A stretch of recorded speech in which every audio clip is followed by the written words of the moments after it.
Article 19 के तहत हम मौलिक अधिकार का उपयोग करके आंदोलन कर रहे हैं। तो वो जितने भी एफआईआर करने वाले ब्राह्मण है उनका मकसद है डर पैदा करना। और मैं लोगों को कह रहा हूँ ये मौलिक अधिकार है, डरने की कोई जरूरत नहीं है, क्योंकि इसमें कोई सजा का प्रावधान नहीं, बल्कि SC ST के लोगों को ब्राह्मण रोकने का काम करेंगे तो एट्रोसिटीज उनके ऊपर आयद होगी। बाबा साहब आम्बेडकर को दलाल कहकर, उस मिश्रा को दलाल कहने के पहले जानते थे तो जनवाना चाहता। जितने में आम्बेडकरवादी लोग है मिश्रा मिश्रा मिश्रा हो गए, लोग पॉपुलर हो गए, और इससे उसको बीजेपी से राज्यसभा का टिकट मिल सकता है। बीजेपी में अगर छेंदमारी हो रही है तो इसका मतलब है आने वाले समय में बीजेपी के अंदर कोई ओबीसी रोकने वाला नहीं। वो लोग बीएन राव कर रहे, अभी बीएन राव।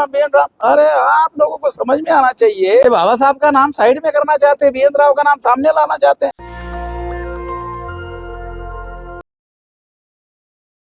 हमारे लोगों को आंदोलन के लिए तैयार करने के मकसद से, क्योंकि 2030 तक 15 लाख बूथ में आंदोलन करना है, और अगर विशाल आंदोलन हुआ 15 लाख बूथ का तो power is a product of successful struggle. Power is a product of successful struggle. अगर सफल आंदोलन हुआ तो हमारे लोगों को सत्ता मिलेगी, आंदोलन के बदौलत मिलेगी। जैसे गांधी जी ने आंदोलन किया आजादी का तो नेहरू जी प्रधानमंत्री बने। ये 2000 साल पहले का उदाहरण नहीं है, इसको अभी 200 साल भी पूरे नहीं हुए हैं, ये अभी नया उदाहरण है। ब्राह्मणों का मैं स्वागत करता हूं, वो एफआईआर की संख्या बढ़ावे। जितनी ज्यादा एफआईआर बढ़ेंगे उतना ज्यादा हमारा काम आसान होगा। तो अपराध तो कर नहीं रहे। आर्टिकल 19 के तहत हम मौलिक अधिकार का उपयोग करके आंदोलन कर रहे हैं। तो वो जितने भी एफआईआर करने वाले ब्राह्मण है उनका मकसद है डर पैदा करना। और मैं लोगों को कह रहा हूँ ये मौलिक अधिकार है, डरने की कोई जरूरत नहीं है, क्योंकि इसमें कोई सजा का प्रावधान नहीं है, बल्कि SC ST के लोगों को ब्राह्मण रोकने का काम करेंगे तो एट्रोसिटीज उनके ऊपर आयद होगी। सुनो, वो रोकने की कोशिश करेंगे तो एट्रोसिटी उनके ऊपर आयद होगी। ये हमारे लोगों को समझ में नहीं आता, मुझे समझ में आता ना।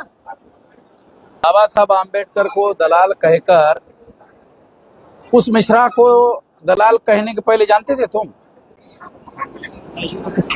जनवाना चाहता। नहीं समझे आप? उसको कौन कुत्ता पूछ रहा था, कौन जानता था? दलाल कहने से वो सारे देश भर में जितने में आम्बेडकरवादी लोग है मिश्रा हो गए, लोग पॉपुलर हो गए,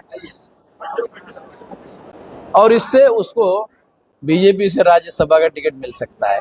इतने हमारे लोग नालायक लोग। तो इस पर सवाल पूछने के लिए भी आप लोगों को थोड़ा विचार करना चाहिए। क्या हमारे आंदोलन की बदौलत बीजेपी में अगर छेंदमारी हो रही है तो इसका मतलब है आने वाले समय में बीजेपी के अंदर कोई ओबीसी रोकने वाला नहीं है, ये समझ जाए। कौन है बीएन राव? तुम ये समझते हो कि मैं नहीं जानता हूँ, आपको पूछना कौन है बीएन राव? मैं तो नहीं जानता, मैं जानना भी नहीं चाहता। आपको भी बीएन राव को भूल जाना चाहिए। वो लोग बीएन राव कर रहे, अभी बीएन राव। अरे आप लोगों को समझ में आना चाहिए, ये बाबा साहब का नाम साइड में करना चाहते हैं, बीएन राव का नाम सामने लाना चाहते हैं। आप लोग यार पत्रकार परिपक्व हुए नहीं अभी। आप वो लाइन लगाकर वोट डालते हैं, इस वजह से उनका इस्तेमाल करते हैं। जब वो लक्ष्य निर्धारित करेंगे वोट डालने के पहले तो लक्ष्य पूरा करने के लिए वोट डालेंगे। आज भी मैंने ये समझाया, अपने लक्ष्य को लिए, अपने उद्देश्य पूर्ति के लिए वोट डाले, केवल वोट डालने के लिए लाइन लगावे।